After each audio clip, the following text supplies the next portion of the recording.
जय हिंद दोस्तों। तो आज हम लोग रिवीजन करने वाले हैं इकोनॉमिक्स की। तो जैसा कि आपको पता है हमारे सारे जो है कॉम्पिटिटिव एग्ज़ाम्स में पूछा जाता है वो इंडियन इकोनॉमिक्स के बारे में पूछा जाता है, यानी भारतीय अर्थव्यवस्था के बारे में पूछा जाता है। तो आज हम लोग जो है क्विक रिवीजन करने का प्रयास करेंगे, है ना। एक ही वीडियो में हम लोग प्रयास करेंगे कि हम पूरी की पूरी अर्थव्यवस्था को जो है समझने का प्रयास।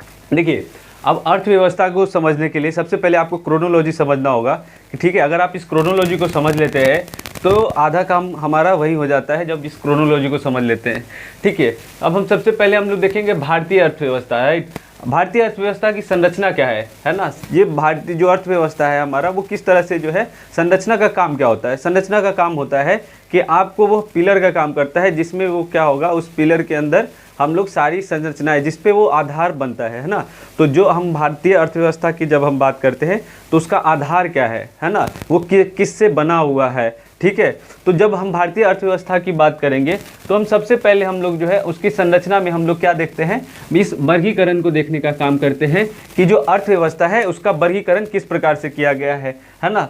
ये आपको पता है कि वर्गीकरण के हिसाब से जब हम लोग देखते हैं कि अर्थव्यवस्था का वर्गीकरण में जब देखते हैं तो पूंजीवादी अर्थव्यवस्था को देखते हैं, समाजवादी अर्थव्यवस्था को देखते हैं, मिश्रित अर्थव्यवस्था को देखते हैं, है ना। तो इस प्रकार हम लोग देखेंगे कि भारत में किस प्रकार से जो है मिश्रित अर्थव्यवस्था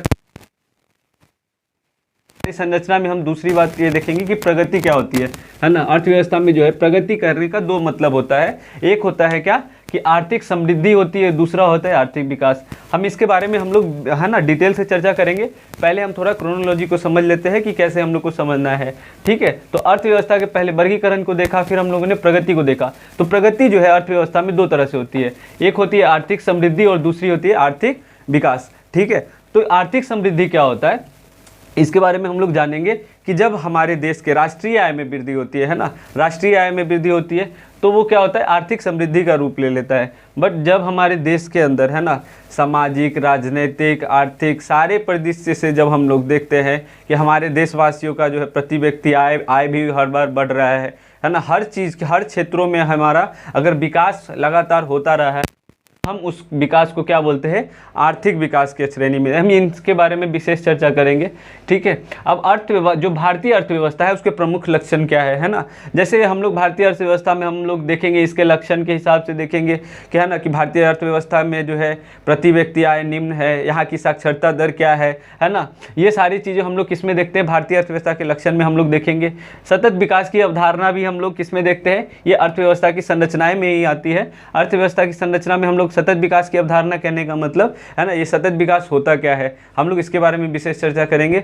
लेकिन हाँ, जैसे आप सतत विकास के बारे में ये जान सकते हैं कि हमारे आने वाली पीढ़ी, हमारी भावी पीढ़ी की जो है आवश्यकताओं को देखते हुए हम लोग क्या करते हैं, अपनी वर्तमान की आवश्यकताओं की पूर्ति करते हैं, है ना।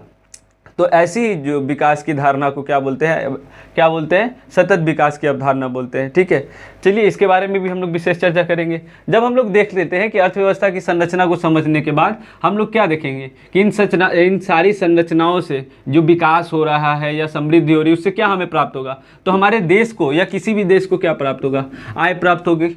तो वो क्या होगा, पूरे देश का आय होगा, यानी वो क्या है, राष्ट्रीय आय, है ना। तो राष्ट्रीय आय को प्राप्त करते हैं, देख रहे थे कि हम लोग राष्ट्र का आय का अर्थ समझ गए। मापक में क्या होता है, जैसे हम अभी आपको बताए जीडीपी हो गया, जीएनपी हो गया, एनएनपी हो गया, प्रति व्यक्ति आय हो गया, ये सब क्या है, मापक है। इस सारे के हिसाब से हम लोग जो है राष्ट्रीय आय को अनुमान लगाते हैं। ठीक है, ये सारी जो है मापक का कार्य करते हैं। विकास एवं है ना जो समिति और संगठन है, राष्ट्रीय आय को देखिए, राष्ट्रीय आय को कैलकुलेट करने के लिए जो है आपने देखा होगा कि राष्ट्रीय आय को कैलकुलेट किया सबसे पहले दादा भाई नौरोजी ने किया, है ना। तो उन्होंने क्या, एक समिति का गठन किया होगा, राइट। अभी जैसे मान लो राष्ट्रीय आय का जो है हम लोग को कैलकुलेशन करना है तो क्या करते हैं, सीएसयू के थ्रू करते हैं, है ना। केंद्रीय सांख्यिकी संगठन है वो क्या करता है, राष्ट्रीय आय को कैलकुलेट करता है। समझ में आया आपको। ठीक है, तो ये क्या है, हम संगठन के बारे में, विभिन्न समिति और संगठन के बारे में हम लोग चर्चा करेंगे। और ये साथ ही साथ हम लोग आर्थिक क्रियाकलापों को भी देखेंगे कि जो सबसे ज़्यादा हमारे पास आय का स्रोत आ रहा है, क्या हमें कृषि के साथ कृषि के क्रियाकलापों से आ रही है, सेवा क्षेत्र से क्रियाकलाप से आ रही है क्या, साथ ही साथ हम लोग देखेंगे क्या उद्योग से हमारे पास आ रहा है क्या। तो ये सारी चीज़ें हम लोग देखेंगे कि किन किन क्रियाकलापों से हमारे राष्ट्र को अधिक से अधिक आय की प्राप्ति हो रही है। ठीक है, बात आपको समझ में आई क्या, है ना।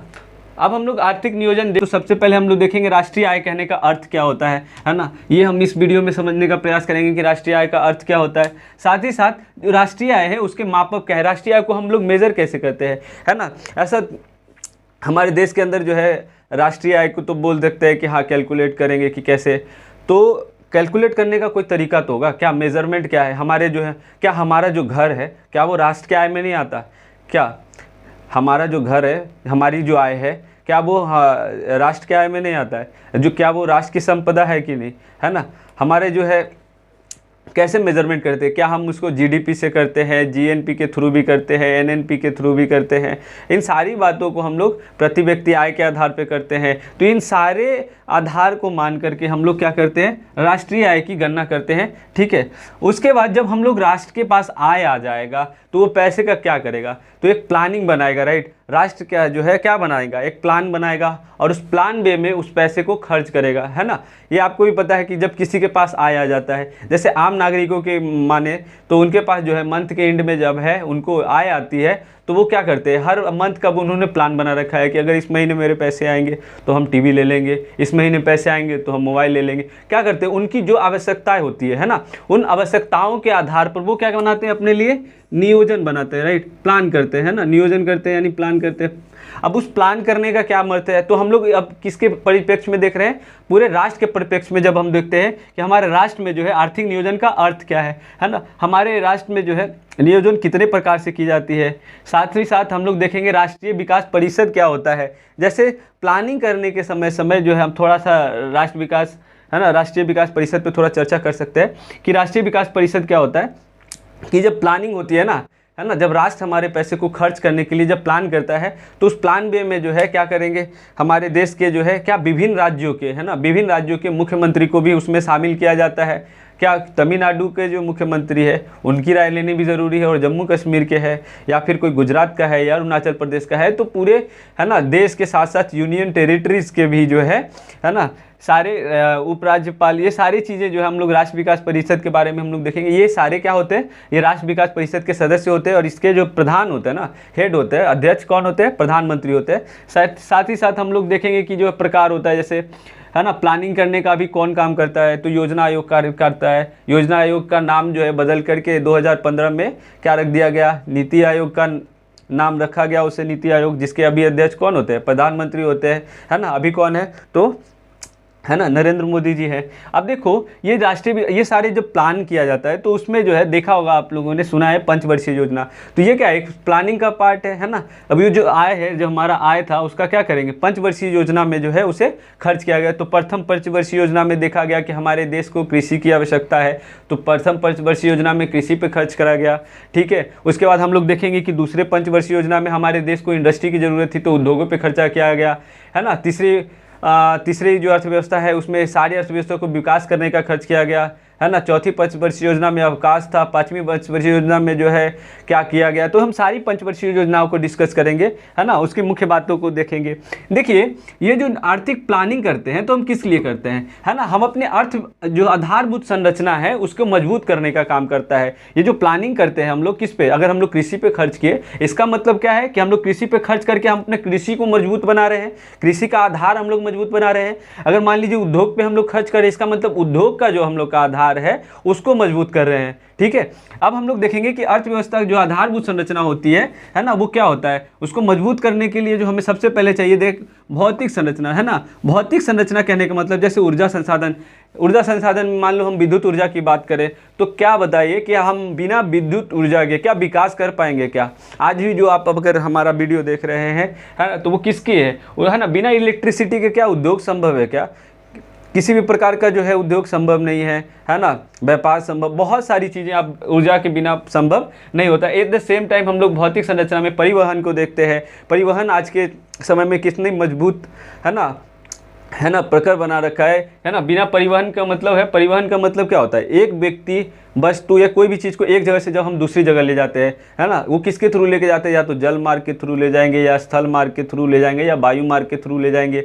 तो कोई भी चीज़ हम लोग देखते हैं, तो जैसे स्थल मार्ग में हम लोग गाड़ी, ट्रेन, ये सारी चीज़ें देखते हैं, तो वो हमारा परिवहन का पार्ट है ना। हवाई जहाज़ है तो वो भी परिवहन का पार्ट है ना। साथ ही साथ हम लोग नाव, शिप जो देखते हैं, ये सारी जो है जल परिवहन, ये सारी का है पार्ट है। संचार का मतलब क्या होता है, संचार का मतलब होता है इन्फॉर्मेशन को शेयर करना, है ना। इन्फॉर्मेशन या तो पत्र के माध्यम से हो, या है ना हमारे न्यूज़पेपर के माध्यम से हो, फ़ोन के माध्यम से हो, कंप्यूटर के माध्यम से हो, टेलीविज़न के माध्यम से हो। तो ये सारे जो माध्यम होते हैं वो सारे संचार के माध्यम होते हैं। वो हमारे पास क्या लेके आते हैं, हमारे पास इन्फॉर्मेशन लेके आते हैं, है ना। हमारे साथ ऐसा कोई होता है क्या कि हम संचार के थ्रू कोई ऐसा हमारे पास कुछ चीज़ आ जाता नहीं है। अभी जैसे मैं आपके साथ जुड़ा हूँ मोबाइल फ़ोन पे, है ना, या आप कंप्यूटर पे, लैपटॉप पे, तो वो आप क्या कर रहे हैं, मैं इन्फॉर्मेशन शेयर कर रहा हूँ यहाँ पे आपसे, है ना। मैं ऐसा कोई चीज़ तो आपको दे नहीं रहा हूँ, है ना। अगर वो परिवहन के माध्यम से होता तो शायद मैं आपके पास आ जाता, लेकिन एट द सेम टाइम जब हम संचार के माध्यम से क्या कर रहे हैं, हम आपको इन्फॉर्मेशन दे रहे हैं, ठीक है। इसके साथ साथ जो है सरकार क्या आधारभूत संरचना में जो है सामाजिक संरचनाओं पर भी ध्यान देती है। क्या हम लोग इन सब के बावजूद, है ना, हम लोग को सरकार को क्या चाहिए, सरकार जो है, सरकार कहने का मतलब अपने देश की बात हम लोग करें, हमें भी क्या करना चाहिए, हमारे देश के विकास में सहयोग करने के लिए इन सारी संरचनाओं को मजबूत बनाना चाहिए, उन्हें स्वच्छ रखना चाहिए, और साथ ही साथ हमें उस पर भी ये सोचना चाहिए कि हमारी अर्थव्यवस्था की जो संरचनाएं हैं या हमारी आधारभूत संरचनाएं हैं वो क्या करते हैं, हमारे राष्ट्र को विकास में सहयोग करते हैं। तो सबसे पहले हम लोग देखेंगे सामाजिक संरचनाएं। तो इसमें क्या है, जैसे शिक्षा है, तो शिक्षा क्या एक सामाजिक संरचना है। ये हमारे क्या करेगा, देश को विकास करने में सहयोग करेगा। जितने ज़्यादा लोग शिक्षित होंगे उतना हमारा जो है हमारा सामाजिक संरचना मजबूत होते चला जाएगा। अगर हम स्वास्थ्य की बात करें तो वो भी क्या है, एक सामाजिक संरचना है ना। समाज को एकदम समाज जो हमारा मजबूत होता चला जाएगा। हाँ, आवास की बात करें तो आवास कहने का मतलब क्या होता है, आवास केवल हमारा घर नहीं होता है, साथ ही साथ जहाँ हम आसपास के एरिया में रह रहे हैं तो वो भी हमारा तो आवास ही है ना, है ना। तो उसको भी स्वच्छ रखना है, उसको भी क्या रखना है, एकदम सुरक्षित रखना है। तो ये भी क्या होती है, एक सामाजिक संरचना होती है। सरकार क्या करती है, उस पर भी तो खर्च करती है सरकार। हमारे आसपास के जो है सरकार जो है हमारे, कि जब हमारा आधारभूत संरचना है ना। अब क्रोनोलॉजी को थोड़ा आगे बढ़ाते हैं। अब देखिए क्रोनोलॉजी में क्या आएगा, निर्धनता। अब देखिए आप कोई भी देश है, आधारभूत संरचना उसका कमजोर होगा तो क्या उसको धन की प्राप्ति होगी क्या, हाँ, क्या उसे आय की प्राप्ति होगी क्या, उसको वो क्या हो जाएगा, फिर वो देश निर्धन होते जाएगा, कमजोर होता जाएगा, गरीब होता जाएगा, ठीक है। अब देखिए ये गरीबी का जो है, निर्धनता के प्रकार क्या क्या हैं। जैसे हम लोग समाज में खुद ही कैलकुलेट कर लेते हैं कि ये जो है लोअर क्लास है, ये लोअर मिडिल क्लास है, ये मिडिल क्लास है, ये हायर मिडिल क्लास है, ये अपर क्लास है, ये हाई क्लास है, ये सुपर क्लास है। तो ये क्या है, हम लोग खुद ही से जो एक ऐसा टाइप बना रखे हैं। बट जो है हम लोग निर्धनता के विभिन्न प्रकारों को देखने का, इसमें हम लोग आगे हम लोग देखेंगे जब हम निर्धनता को पढ़ेंगे, है ना। तो निर्धनता को मापने के लिए क्या रेखा बनाई गई है, निर्धनता रेखा, जिसको हम लोग, है ना, पॉवर्टी लाइन भी कहते हैं। तो हम लोग निर्धनता रेखा के हिसाब से भी हम लोग देखेंगे कि विभिन्न निर्धनता रेखा को जो है हर किसी का जो है निर्धनता मापने का अलग रेखा बनाया है, ठीक है। जैसे देखो अमेरिका की अगर हम लोग बात करें तो अमेरिका में क्या है, अमेरिका के जिन लोगों के पास अगर कार नहीं है तो उन लोग क्या बोलते हैं कि वो लोग गरीब है या निर्धन है ना, है ना। अब देखो अपने जब अपने देश की बात करते हैं, क्या अपने देश में ऐसा बात बोल सकते हैं क्या कि अपने देश में जिसके पास कार नहीं है वो गरीब है, तो क्या जिसके पास बाइक है वो क्या अमीर है, क्या वो गरीब है क्या बाइक वाला, ऐसा बोल सकते हैं? नहीं। तो हमारे जो है हम लोग देखेंगे कि हमारे देश में निर्धनता रेखा की माप किस प्रकार से की जा रही है और किस प्रकार से निर्धनता रेखा का निर्धारण करते हैं, ठीक है। अब हम लोग देखिए जब निर्धनता होता है ना तो उसको विभिन्न जो है रिपोर्टों को भी हम लोग अध्ययन करेंगे, ठीक है।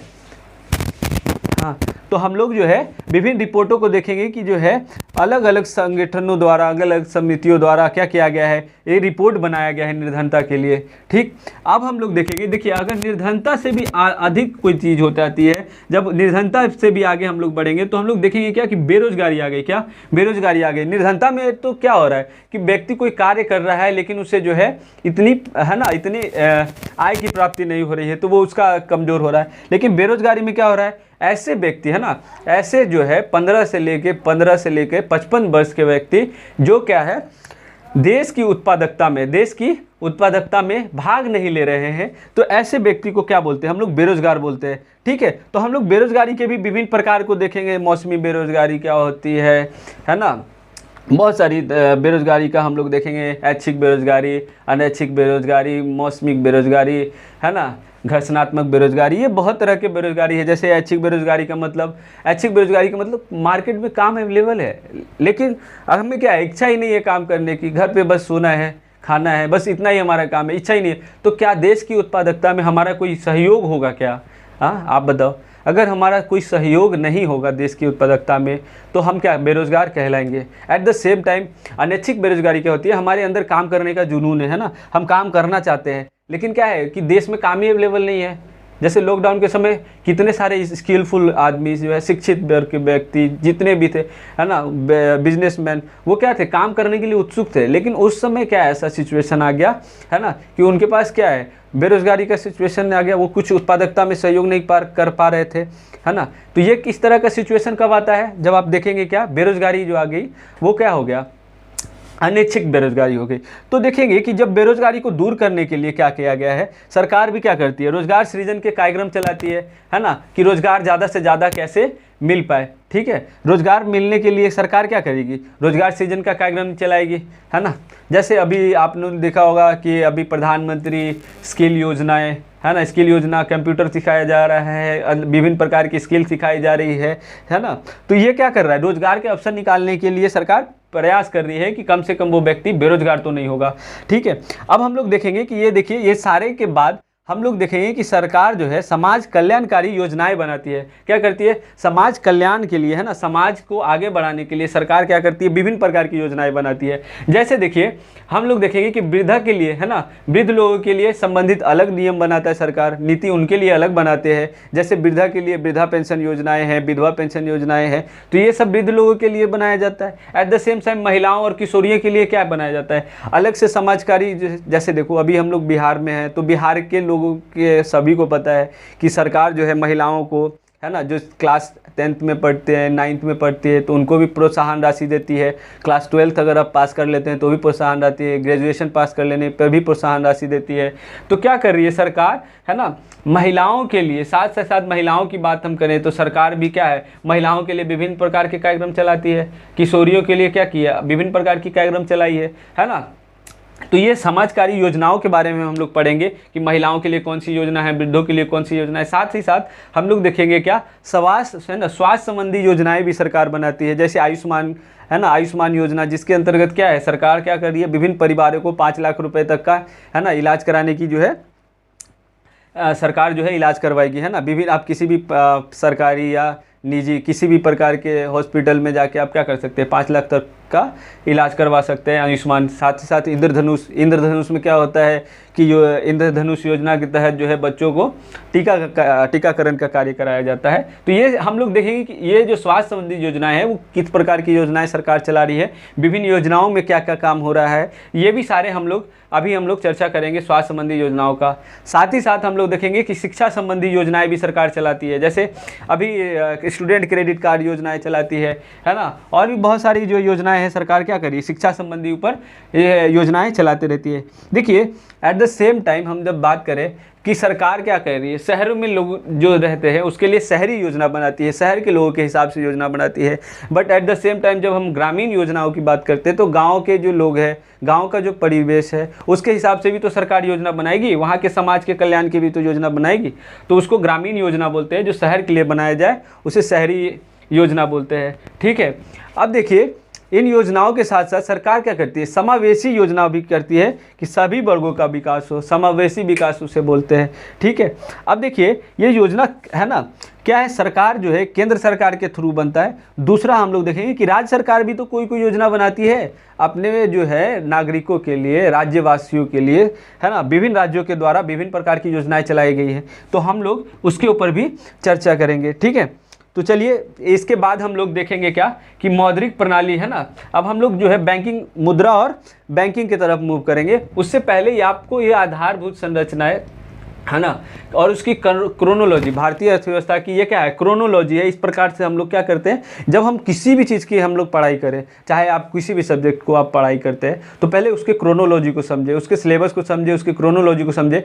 आप देखे होंगे कि जब यहाँ से संरचना से शुरुआत हुई तो एकदम क्रोनोलॉजी के थ्रू क्या हुआ, आगे बढ़ते गया हम लोग का।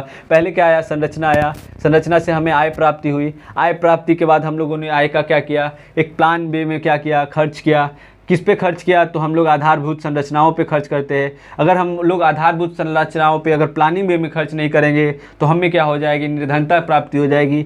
निर्धनता से भी अगर और ज़्यादा बढ़ गया तो हमें हमारे जो है ज़्यादातर नागरिक क्या हो जाएंगे, बेरोजगार हो जाएंगे, है ना, बेरोजगारी आ जाएगी।